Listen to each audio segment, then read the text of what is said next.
there were some state legislature races that we were keeping an eye on. So we'll be looking into the abortion constitutional amendment in the state of Ohio. They also legalized marijuana in the state of Ohio, looking at Virginia state races as well. After that, we're going to get into House of Representatives Representative Rashida Tlaib being censured in the House of Representatives amidst comments surrounding everything that's just tragically still going on in Gaza, calls for a ceasefire. We obviously saw John Farina's reporting over the weekend, tens and tens of thousands of people in Washington, D.C. Coming out in protest in support for, Palestinian civilians who are being needlessly caught up in all of this at the moment. And we're also going to talk about some wild new polling coming out in key swing states right now.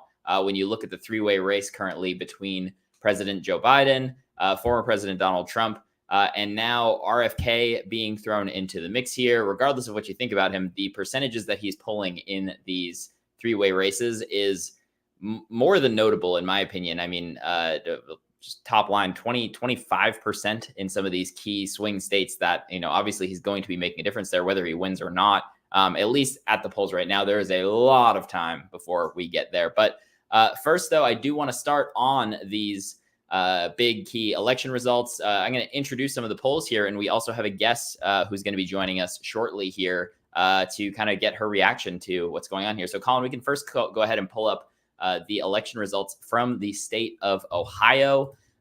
You had on the constitutional right to abortion, that went to 56% voting yes, 43% voting no. So that is obviously an overwhelming support there. And you can scroll down a little bit. We're not going to talk as much about this one, but also on legalizing marijuana, again, overwhelming support, 57 to 43. And again, this is in the state of Ohio, which, this is not some blue state voting for these things. Ohio is a pretty red state at this point in time. We can go ahead and pull up, just to remind folks, the 2020 election results in the state of Ohio. Obviously, former President Trump winning that state 53 to 45.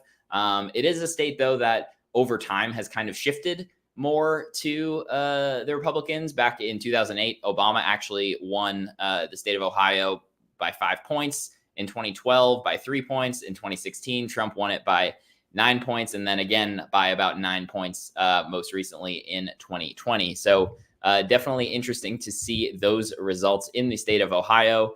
We also had results in Virginia as well. We're not going to pull those up quite yet. But I do want to bring in our guest here to get a reaction. We're going to welcome to the show a reporter for Rewire News Group and the maker of Access Pod, which is a podcast about abortion. Welcome to Garnet Henderson. Thanks so much for joining us today.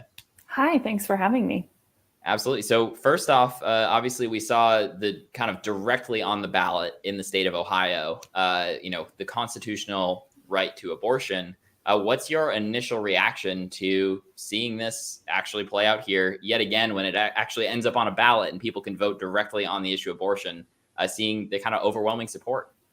Sure. Well, I think it's time for people to stop being surprised that abortion rights win when they're directly on the ballot. I think that's been clear for a while now. I can see why it's maybe a little more surprising to people since, as you said, Ohio is a state that has really been tacking right in recent years. Mm-hmm. But I think it just goes to show that, first of all, abortion is popular. A solid majority of Americans have supported legal abortion ever since Roe versus Wade, which is really when polling on that subject specifically began. Mm-hmm. And I think it also just goes to show that people's political views don't break down perfectly along party lines the way we might expect them to, based on how people are voting, particularly in presidential elections. Anybody who's done canvassing knows that people's political opinions can seem a little bit incoherent when mm-hmm. you talk to them. And that's exactly why canvassing for elections like this is what gets the goods. You talk to people, you get them amped up, and they show up to vote, right? Absolutely. Yeah. And I mean, that's a good point too. I mean, I'm originally from New Hampshire, so I've got a lot of experience of people knocking on my door. I've volunteered for some campaigns in the past too, here and there. So it's yeah, it is really interesting when you start to talk to people, even just, reporting in all sorts of different places for Status Coup on the ground, meeting people where they're at. Sometimes you'll think you have somebody figured out based on the yard sign in their front yard or something like that. But that does not always necessarily bear true to the case. And it's not like this is the first time, even in a conservative state, we're seeing this. Obviously, we saw it was, not as, a constitutional amendment necessarily, but in Kentucky, we saw voters having a choice on abortion. In Kansas, we saw voters having a choice on abortion. Obviously, Kentucky and Kansas also no, blue states. Obviously, Kentucky does have a Democratic governor, but the state is overwhelmingly Republican in the state house and the like. So this is not the first time we're actually seeing this bear out when it comes to being in a conservative state. So I agree with you that, we should stop being surprised about this. This is kind of been proven to be a losing issue for Republicans at this point. I actually want to play a little bit of a clip that relates to this. Even on Fox News, they're realizing this in a lot of cases, that they're kind of messing this up on the issue of abortion. Colin, I'm sorry that I'm throwing this a little bit out of order, but if you could pull up the Brian Kilmeade quote from, I think it was on Fox and Friends this morning or something, where he was actually reacting to this. They did indeed, Lawrence. Yeah, a lot at stake. In Virginia, that was really a loss for the governor. And he traveled all over that state to all the different districts. They spent a ton of money trying to get the Republicans to win in both of those establishments. But the no abortion ban, I think that's what the voters said. What did he want, Brian? He wanted 18 weeks. Is that right, the governor? 16, I think 15 weeks. 15. And he also said, flip the House, keep the Senate.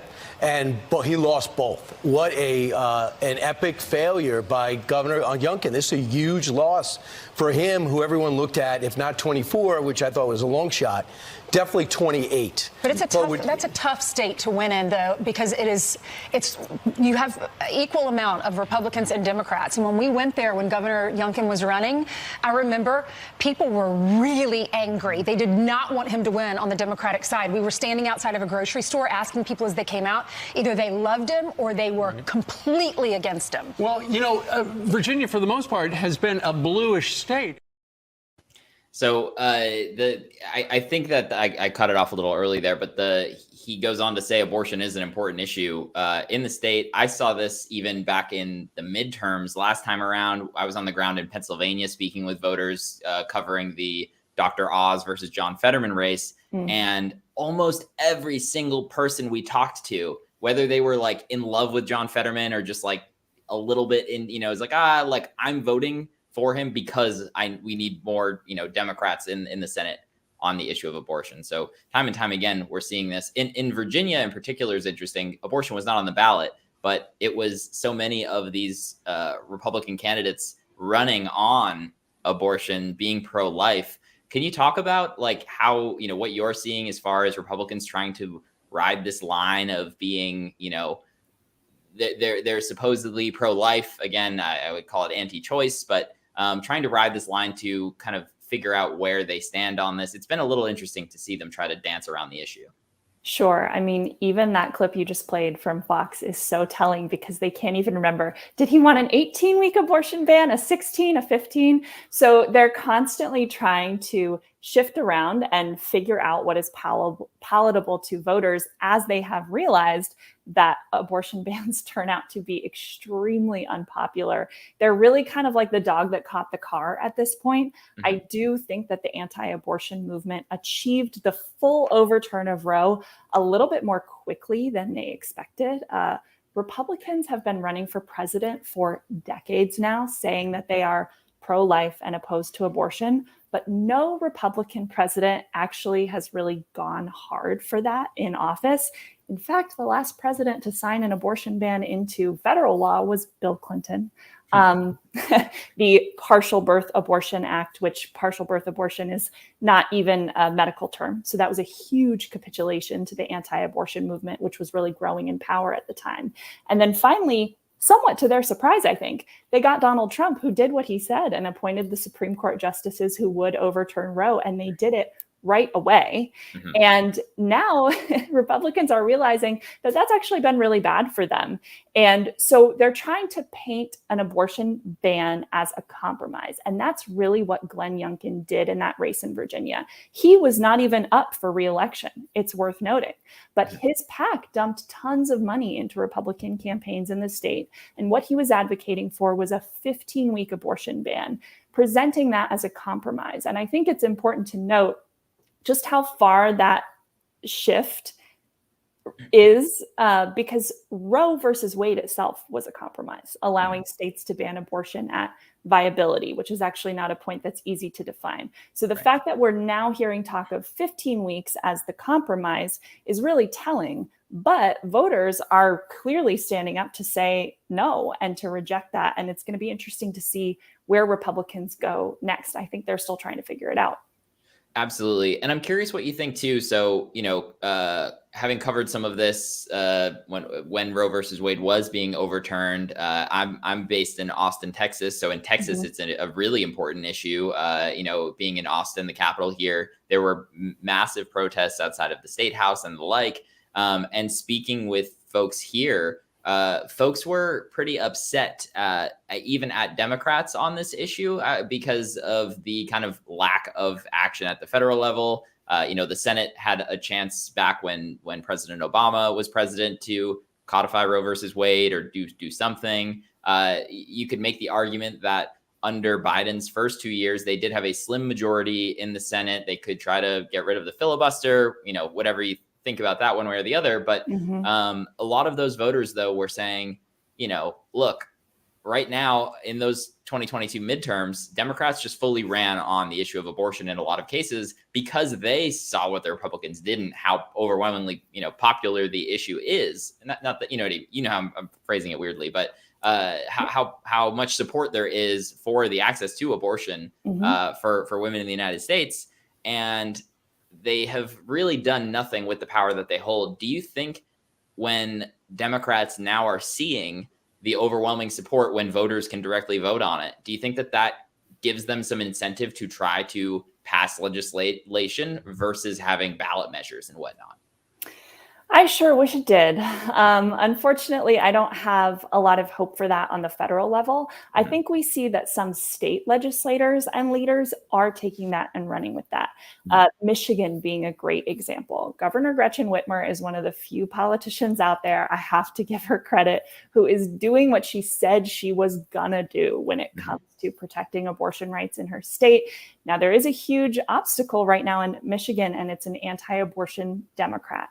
So we can get into all the arguments we want about purity tests, but I think it's really time for Democrats to look at themselves and see if they can justify continuing to keep, because there are several of them, both in federal and state government, keep supporting these anti-abortion Democrats who are directly getting in the way of what voters are telling Democrats they want.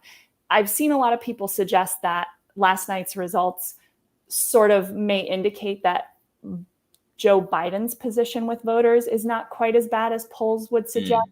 And I think that's completely the wrong conclusion to draw with this. Joe Biden himself almost never actually says the word abortion. He didn't say it in his statement after the election results came in last night. And so I think with voters who are overwhelmingly saying we support the right to abortion, you have a president that people are completely fed up with, especially now due to his denial of the genocide in Gaza. And he won't even say the word abortion after a huge abortion rights victory. I think Democrats are going to probably be a little bit too confident based on this, and they're really risking losing the presidential election in 2024.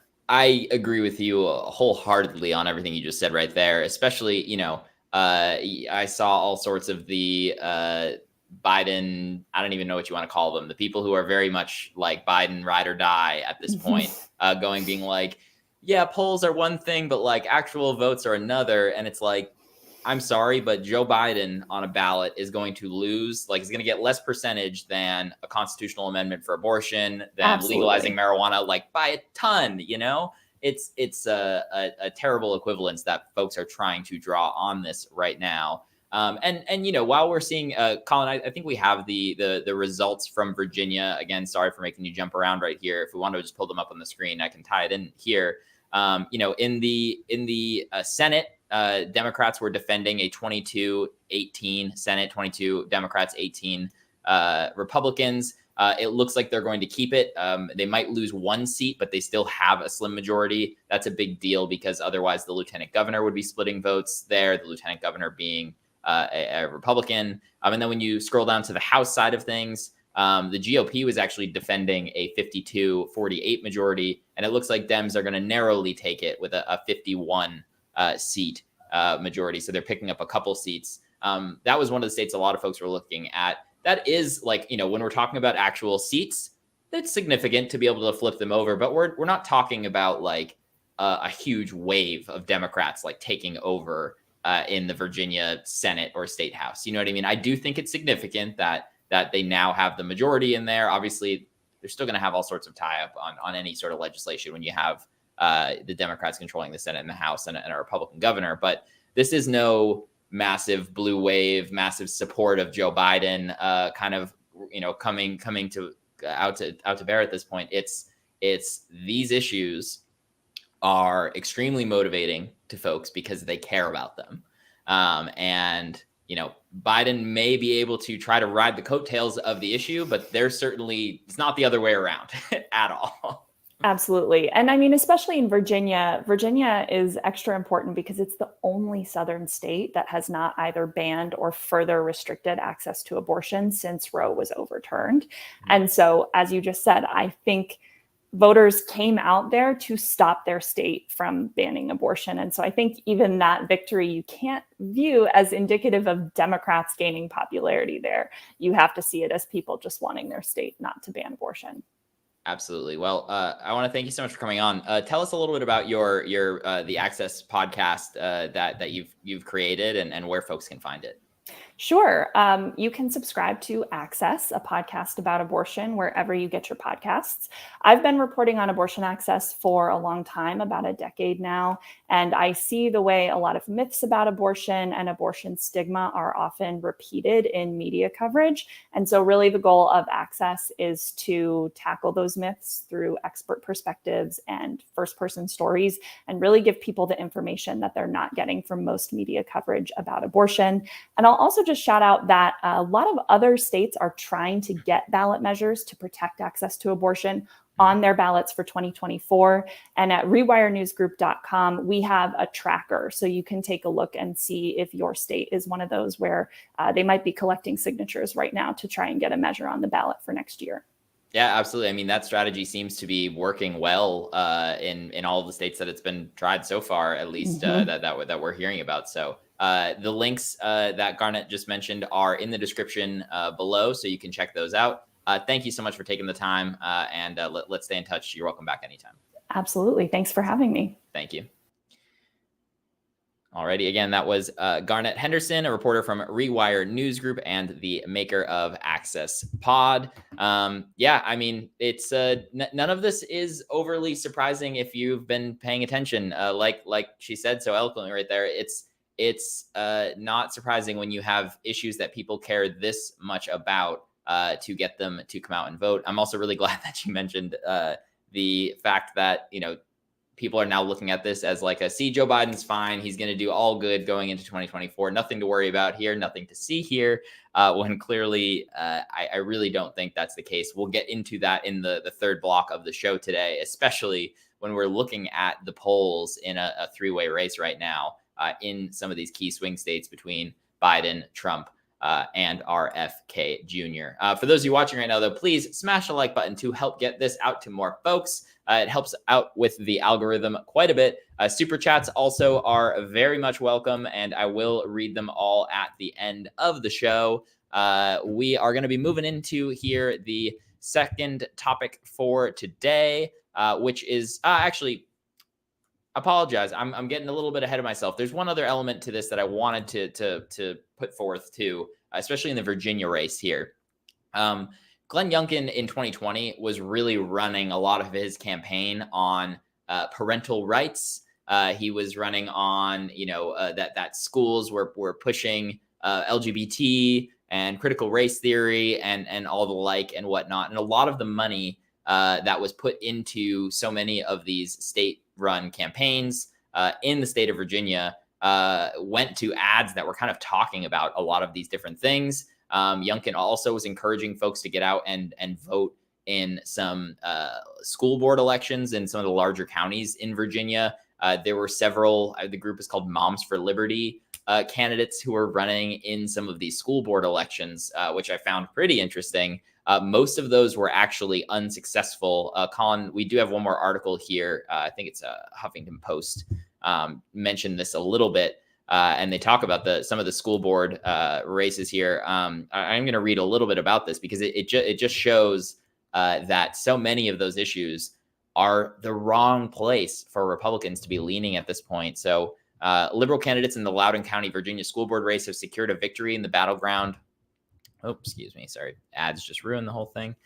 In the battleground county that has become a culture war hotspot, liberals have a 6-seat majority on the 9-seat board. The liberal candidates focused on Loudoun County's reputation as a nationally recognized school system, championing its diversity and equity plans and shying away from weighing into conservative culture wars that appear to be sweeping school boards nationwide. The Loudoun County School Board is tasked with overseeing 98 schools serving more than 82,000 students on matters ranging from approving the curriculum, setting policies, hiring a superintendent, and setting strategic goals for the entire school system.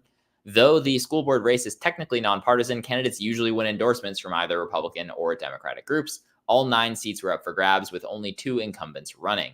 Loudoun County, about an hour outside of D.C., became a notable culture war battleground in 2021 after several contentious school board meetings garnered attention from right-wing pundits and media outlets. That year, a pair of campus sexual assaults at the district high school, both allegedly perpetrated by the same student, prompted false claims that the suspect was transgender. There's no evidence that this was true, but the conservative parents nevertheless began accusing school board members who supported LGBTQ inclusive policies of failing to protect their children. Conservatives also accused Loudoun County schools of teaching critical race theory, a college-level discipline that investigates the role racism played in social and governmental policy. Since then, the county has become a poster child for the ongoing battle over the control of America's public schools, including debates over so-called parental rights, what educators are allowed to teach, LGBTQ plus issues, and pandemic policies. Local school board meetings and policies have had made multiple headlines at conservative publications like Fox News and the Daily Caller. The political climate surrounding school board elections has become so contentious that some potential candidates opted out of running. The article goes on, but just to give you a taste there, I mean, about a year ago, I feel like half of my TikTok feed or Instagram or, whatever was these school board meetings just going absolutely off the rails. When Glenn Youngkin won his election in, I'm blanking on if it was 2020 or 2021 or 2, when he won his election, that was a main focus of it, was kind of pushing this point home, and he's kind of sticking with that, also sticking with the abortion message, 15-week abortion and whatnot. And clearly that strategy is no longer really working for Republicans at this point. And it makes a lot of sense when you start to look even just a little bit closely at some of these issues. So I wanted to make sure that point was in there as well, because in addition to some of these big ballot measures and whatnot, there were a lot of local elections during this. There were a lot of county initiatives and things like that. So these school board things were interesting to look at because they were so contentious just not that long ago at this point in time. But for real now, this time, we are going to be moving on to the latest from the House of Representatives. We've got Representative Rashida Tlaib on the House floor the other day making this speech, but just today she was actually censured. Let's first, though, play the speech that she made before this vote actually happened. Colin, we can go ahead. This is 2 or 3 minutes long, but I think it's worth watching the whole thing. Rashida Tlaib is the only member of the House of Representatives who's Palestinian, and she's being censored over, some comments that she had made. We're going to play the comments as well for you, just so that you get an idea here, but not ideal, obviously, to see. For the most part, I almost don't think any of these representatives should be censured, especially so many of these like free speech folks are out here and they're free speech this and that on every other issue, and then somebody says something dissenting And they're like, oh, absolutely not. We're all going to condemn this, yada, yada, yada. So let's take a listen to what Representative Tlaib said on the House floor. It's okay. I'm the only Palestinian American serving in Congress, Mr. Chair, and my perspective is needed here now more than ever. I will not be silenced, and I will not let you distort my words. Folks forget I'm from the city of Detroit, the most beautiful, blackest city in the country, where I learned to speak truth to power even if my voice shakes. Trying to bully or censor me won't work, because this movement for a ceasefire is much bigger than one person. It's growing every single day. There are millions of people across our country who oppose Netanyahu's extremism and are done watching our government support collective punishment and the use of white phosphorus bombs that melt flesh to the bone. They are done watching our government, Mr. Chair, supporting cutting off food, water, electricity, and medical care to millions of people with nowhere to go. Like me, Mr. Chair, they don't believe the answer to war crimes is more war crimes. The refusal of Congress and the administration to acknowledge Palestinian lives is chipping away at my soul. Over 10,000 Palestinians have been killed. Majority were children. But let me be clear. My criticism has always been of the Israeli government and Netanyahu's actions. It is important to separate people and governments, Mr. Chair. No government is beyond criticism. The idea that criticizing the government of Israel is anti-Semitic sets a very dangerous precedent, and it's being used to silence diverse voices speaking up for human rights across our nation. Do you realize what it's like, Mr. Chair, for the people outside the chamber right now, listening in agony to their own government dehumanizing them? To hear the President of the United States we helped elect dispute death tolls as we see video after video of dead children and parents under rubble? Mr. Chair, do you know what it's like to fear rising hate crimes, to know how Islamophobia and anti-Semitism makes us all less safe, and worry that your own child might suffer the horrors that 6-year-old Wadia did in Illinois? I can't believe I have to say this, but Palestinian people are not disposable.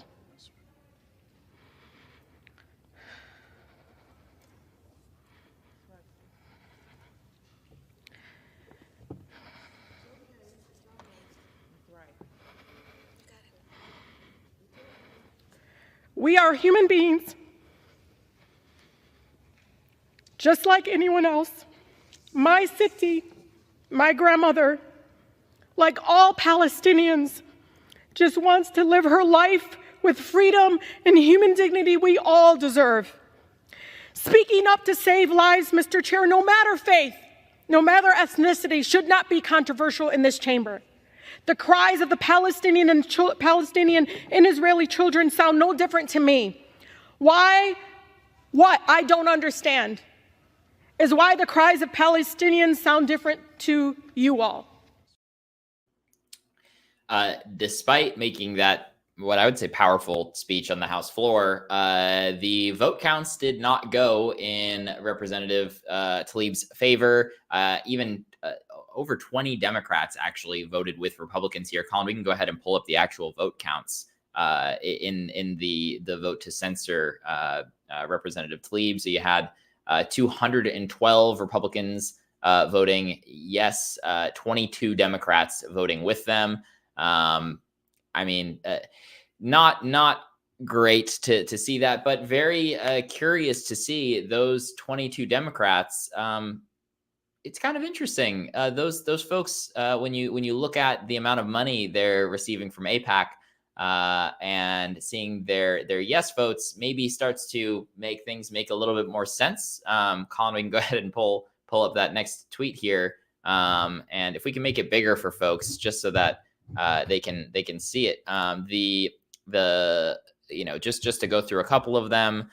Democrat from Florida, Representative Wilson, $35,000. Richie Torres from New York, $342,000. He's been pretty outspoken on a lot of this stuff. It makes some sense when you see how much money he's getting from them. Darren Soto, $76,000. Kim Schreier, $167,000. Brad Schneider, $1.1 million. Chris Pappas from New Hampshire, $234,000. You've got half $1,000,000 for Kathy Manning in North Carolina, $115,000. Susie Lee. I'm just picking some of these here. $300,000, $300,000, $290,000, $250,000. And then you wonder why they're doing it. And all of a sudden, makes a whole lot of sense. So I've seen some comments in here. Who's the 22? This is a lot of the 22 right here. And when you look at the dollars and cents of all of this, you start to get a pretty clear picture as to why they are voting the way that they are. Because, making $250,000, $300,000, $500,000, $1 million for your campaign to them is probably more important than the thousands of innocent lives that are needlessly, I will add, being taken in Palestine at the moment. The conflict is just escalating beyond anything that anyone would have hoped for. This is it's just, I always struggle to talk about this to a degree because it's just so hard to grasp the fact that our tax dollars, for the most part, are literally being, in a lot of cases, funneled over to Israel at the moment to use weapons that are in many cases just killing innocent civilians who are caught up in this, whether they're still in the north of Gaza or they took the advice and went south and are getting literally bombed in refugee camps. That's terrible. And I last night I was having a conversation with somebody about this, and I feel horrible about it. The fact that we're, if you're an American watching this, we are helping to pay for that. Why? I've been asking that, and I just struggled to receive any answer that makes any logical sense at all. It's gross. It's terrible. The reason, though, that Representative Tlaib partially is being censored here, she made some comments and put out a video actually the other day saying that the Biden administration essentially is complicit in committing genocide here, as well as comments, using the from the river to the sea. She put out this video. We'll play it for you guys right now just so you can take a look for yourself. Colin, we can go ahead and play that. We stand with Israel.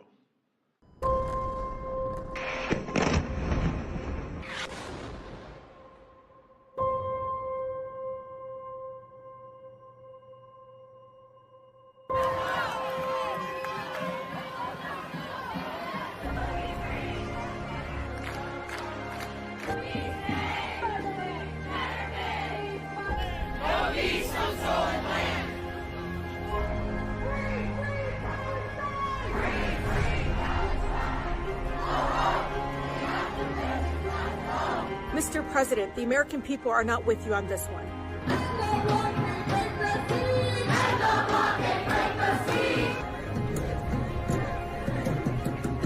Innocent civilians are going to be hurt going forward. I wish I could tell you something different. I wish that wasn't going to happen, but it is going to happen. I want to thank President Biden for his unequivocal support.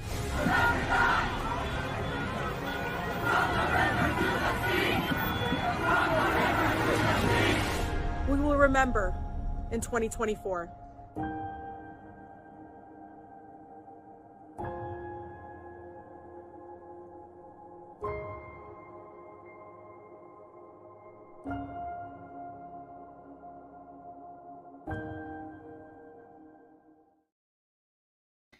So that was just one clip of that Representative Tlaib put out.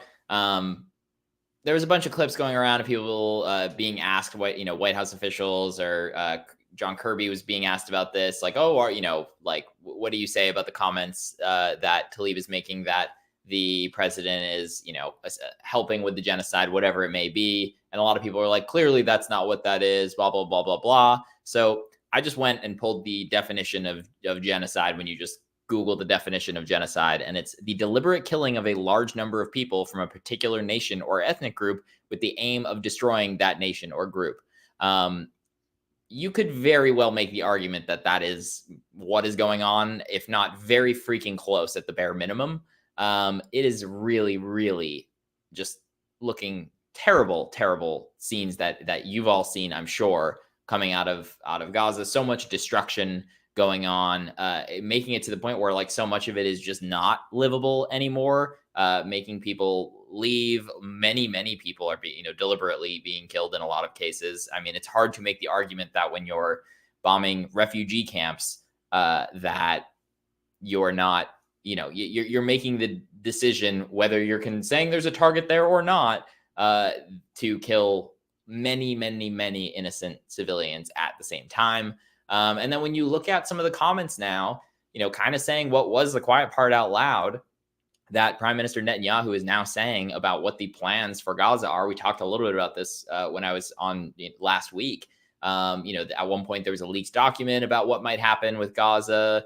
There was news about, maybe there'd be some sort of UN control in Gaza or some other forces, and it would be like the United States and France and England, dealing with security in Gaza, which none of those are good ideas, obviously. But the latest idea that's being floated by Prime Minister Netanyahu is that, the Israelis will just take care of security in Gaza, because I'm sure all the people who live there are going to be absolutely comfortable with that after everything that's gone on right now. Obviously not, but let's listen directly to what Prime Minister Netanyahu said in an interview with ABC News.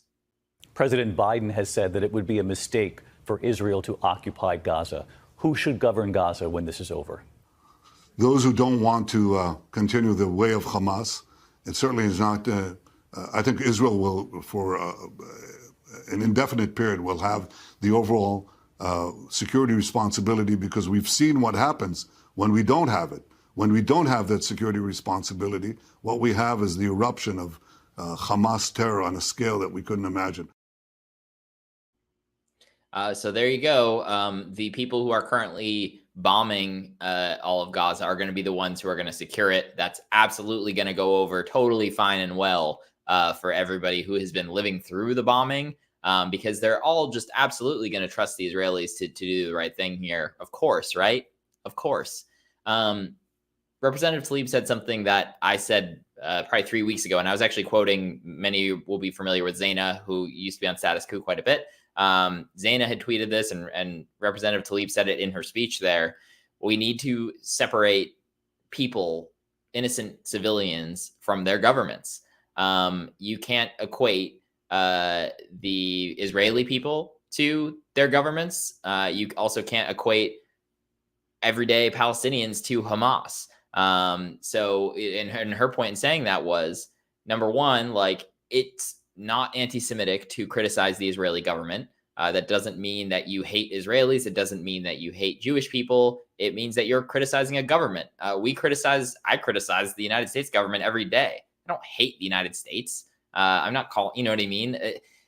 That is extremely important. And also the idea that these innocent Palestinians being caught up in this is just like collateral damage is terrible. It's unconscionable to think that it's just like okay to kill thousands and thousands and thousands. And the numbers are piling up in a horrific way. If this continues the way that it's at right now, this is going to be more death in a war than we've seen in a long time.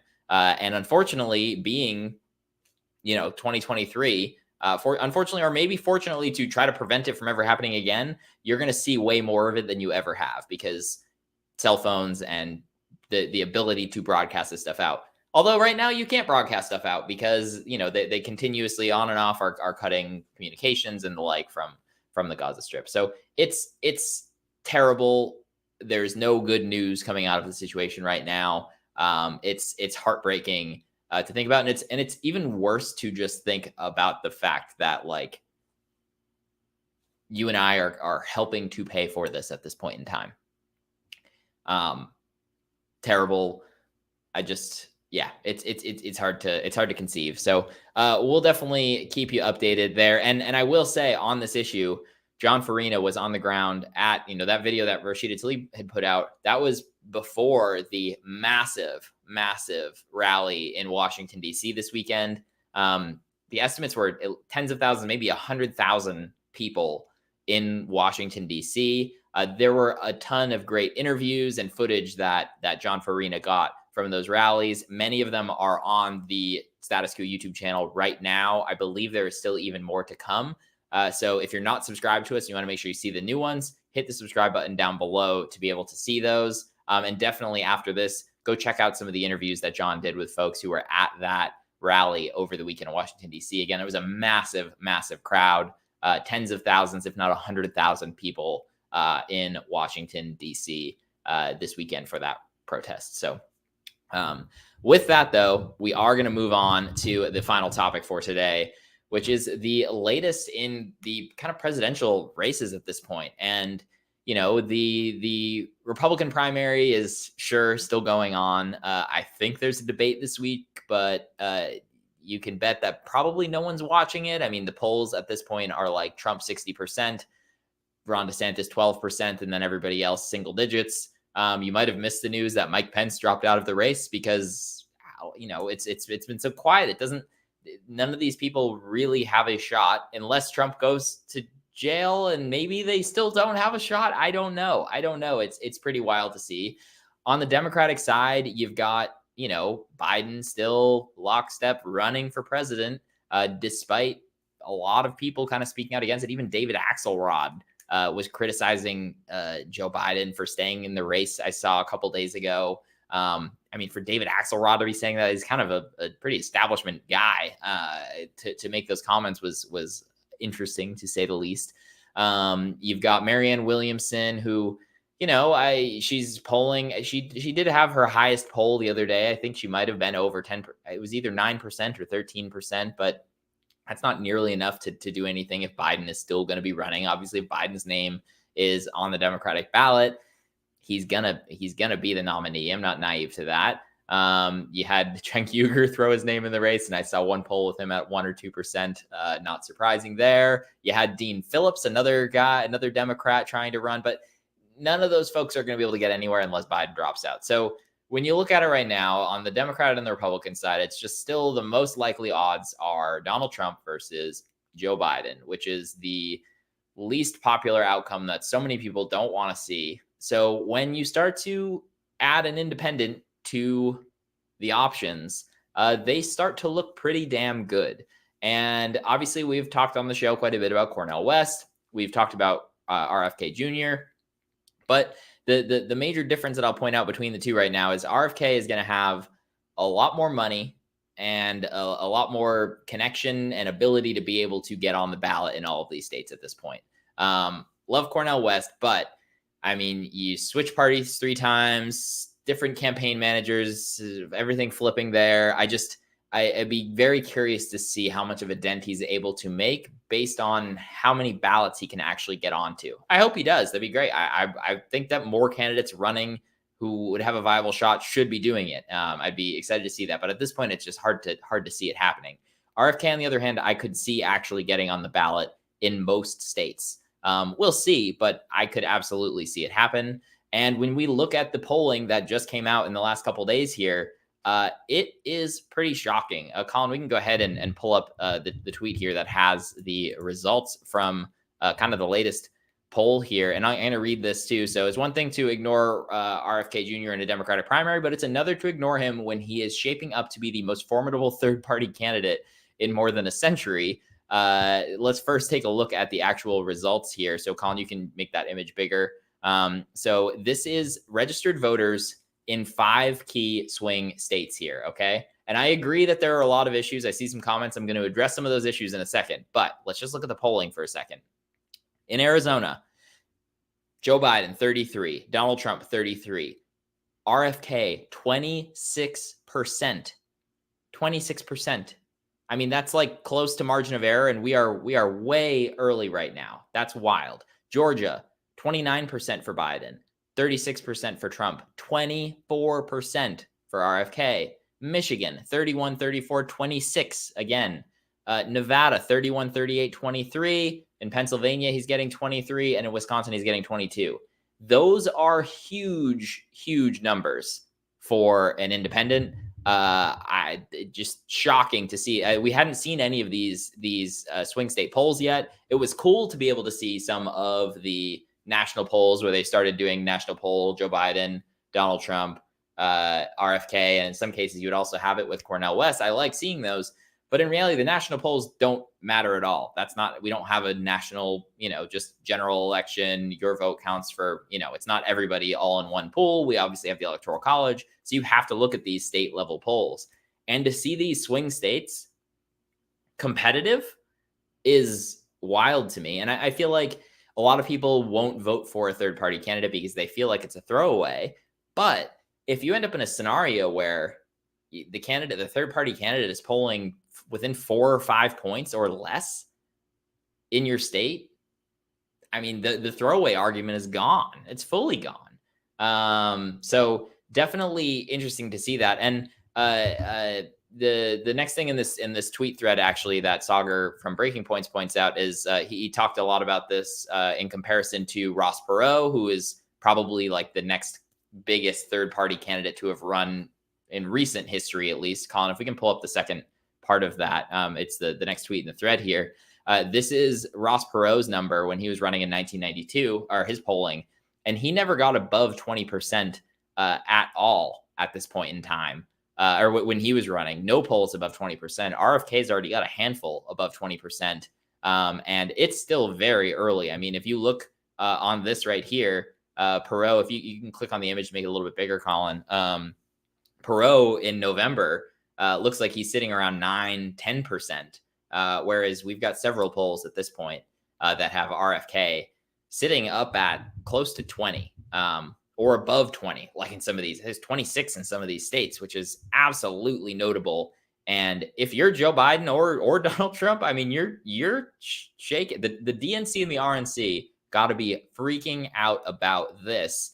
And I mean, they're going to have plenty of time to make up the difference. Let's look at one more thing before I talk about RFK's issues that he's going to run into pretty quickly here. So let's look at favorabilities at this point in time. So RFK, his favorability, because this is an important element to look at when you're doing this, is like, does he have room to grow at all in any of these cases? His favorabilities are not great, but when you're running against Donald Trump and Joe Biden, their favorabilities are not great either. So his favorable currently are at 37%, unfavorable 32%. They're pretty flat, basically, maybe slightly trending down at the moment for RFK. But when we flip over and we look at Joe Biden first, Colin, we can go ahead and flip it over to Biden. When we're looking at Biden's unfavorables are 54%. His favorability is at 40%. So he's like underwater by 14% on his favorabilities. So RFK is looking better than Biden is at this point. And then lastly, let's take a look comparing it to former President Donald Trump's favorables. You've got the same thing for Trump, similar to Biden. You've got 54% unfavorable, 40% favorable. So Trump also underwater here as far as favorabilities go. So I thought that's interesting to look at as well. Man, at this point in time, though, like I said, RFK is going to run into a couple issues. Number one, decades of just crazy conspiracy theory stuff that both the DNC and the RNC are both going to be going like oppo against RFK at this point. That you might even see them team up against him together. We also are going to be looking at, is RFK going to be able to make it onto a debate stage? Historically, it's been either 10 or 15% you need to be polling at to make it onto a debate stage. I mean, he's meeting those thresholds and beating them in more than enough polls at this point. But are the DNC and the RNC going to let that happen? Because someone even being competitive just makes them both look terrible. They both want it to be a duopoly more than, more than anybody. So even if it takes them working together to prevent something like that from happening, it's wouldn't be surprising to see that sort of come into play here. And also just on the issues that are happening right now, it's terrible to see. I think RFK could be picking up even more support if he wasn't so in line with just Main Street establishment characters on the Israel-Palestine issue right now. He is just so in lockstep with, we support Israel 100% always. We need to have people there, blah, blah, blah, blah, blah. Let's take a listen to what RFK was just saying just in the last couple days on the Israel-Palestine issue at the moment. And Israel is critical. And the reason it's critical is because it's a bulwark for us in the Mideast. It's almost like having an aircraft carrier in the Mideast. It's our oldest ally. It's been our ally for 75 years. it has been an incredible ally for us in terms of the technology, the exchange. And, and building the Iron Dome, which we paid a lot for, has also taught us enormously about how to defend ourselves at home from missiles. So those military expenditures are all going, 75% of it goes to U.S. companies under the agreement, under the MOU.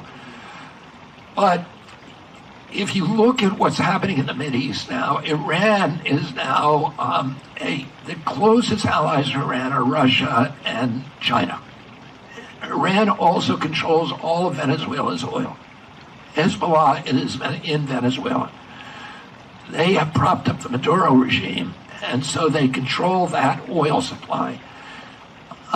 BRICS, Saudi Arabia is now joining BRICS. So those countries will control 90% of the oil in the world. If Israel disappears, the vacuum in the Mideast, which is, Israel is our ambassador, it's our presence, our beachhead in the Mideast, and it gives us ears and eyes in the Mideast. It gives us intelligence. It gives us the capacity to influence affairs in the Mideast. If Israel disappeared, Russia and China would be controlling the Mideast, and they control 90% of the world's oil supply, and that would be cataclysmic for U.S. national security. So that's the answer to you. Yep. So we can, risk just escalating this even further, have a bunch of American troops there, just keep sending blank checks there to have eyes and ears in the region. That sounds terrible, especially for somebody who, at least early on, was running as like a very anti-war, and like one of his big slogans was something along the lines of like end the forever wars. But meanwhile, let's just like put a bunch of money and military assets and yada, yada, yada into this country in the Middle East. Those two things not necessarily adding up in my book.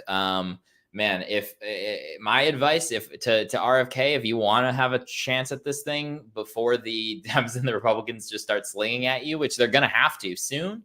I mean, he if he flew under the radar for a while, he might have a chance. But unfortunately for him, I think that the more people find out about him, the less appealing he's going to be. But man, talk about so many unappealing options. It's like if, again, I'm hoping that there are other people who make it on the ballot. I'd love to see Cornel West on the ballot. If other folks get into it and get on the ballot, great.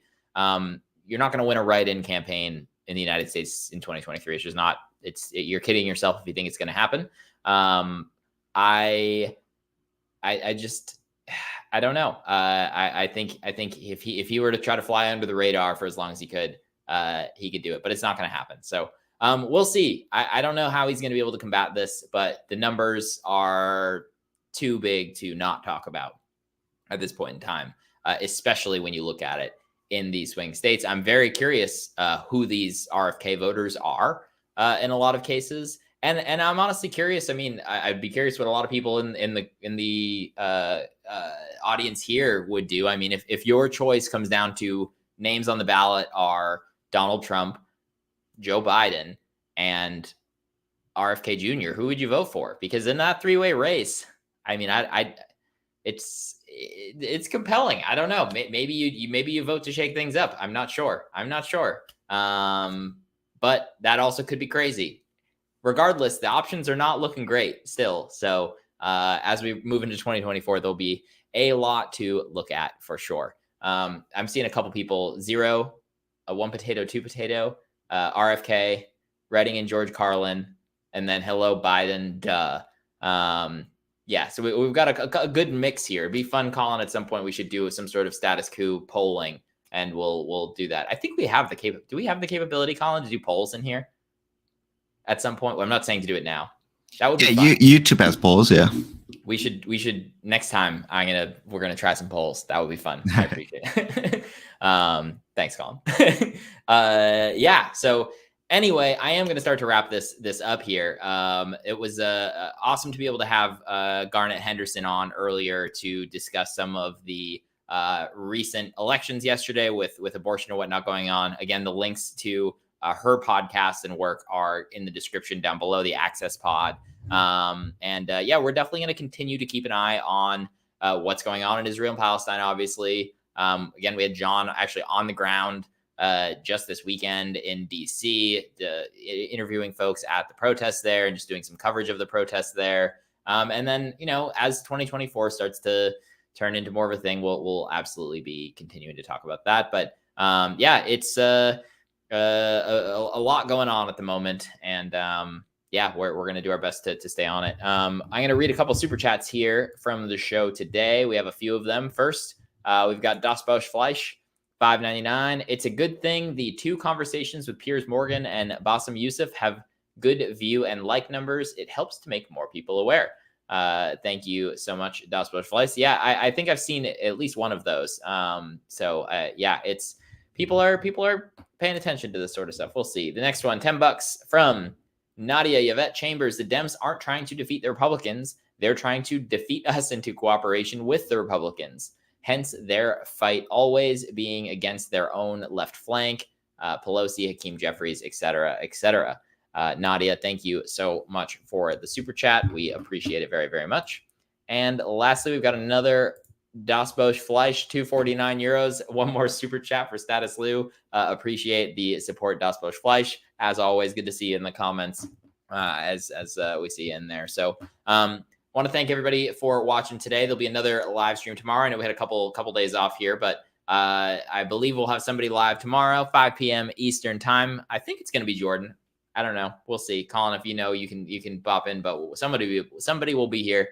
Also, if you're seeing us for the first time, please hit the subscribe button down below. You can check out all of the recent interviews that we've done, UAW, workers strike, all that sort of stuff that we've been covering over the last couple of months. But with that being said, thank you all so much and have a nice night.